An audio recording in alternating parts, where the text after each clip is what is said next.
Good morning. Welcome to the Daily Good News for Tuesday, July the 21st. Last week, Becky Peters used the Gospel reading from Mathew chapter 25, verses 14 through 30.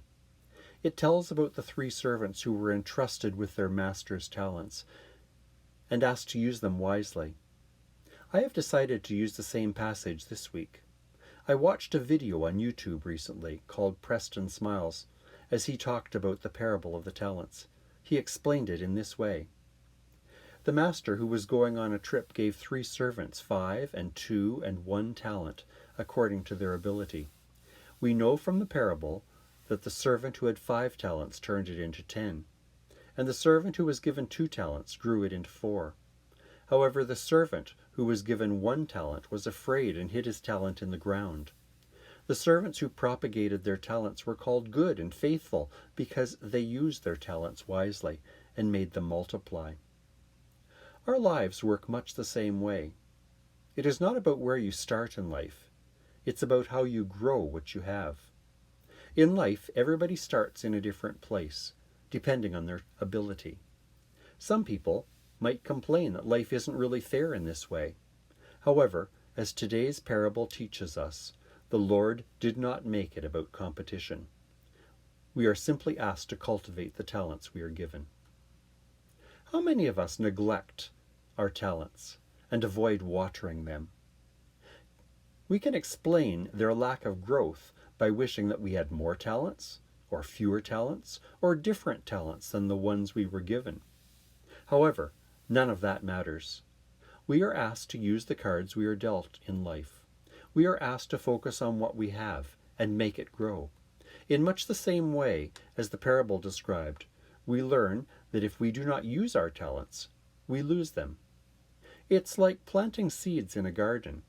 If you do not water them and place them in the proper amount of light, they will wither and die. The same is true in life. If we do not use our talents, they too will become useless. But if we use what we are given, we can make it grow into something bigger, something valuable, something truly beautiful.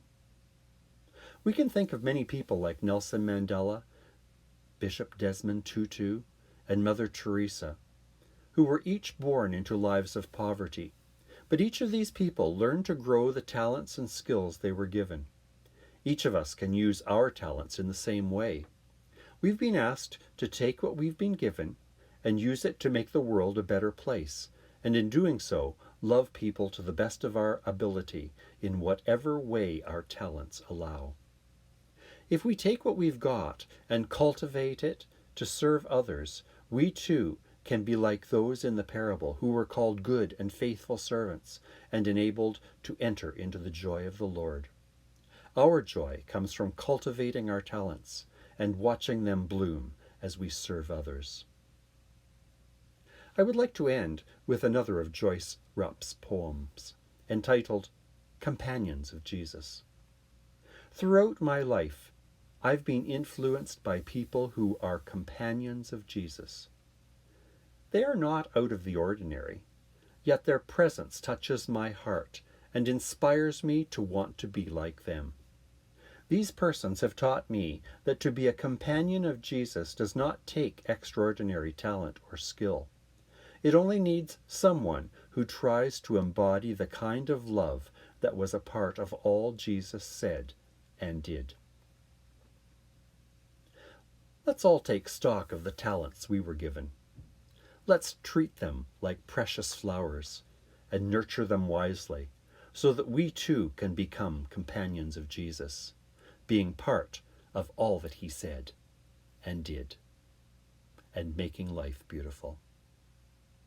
Have a great day.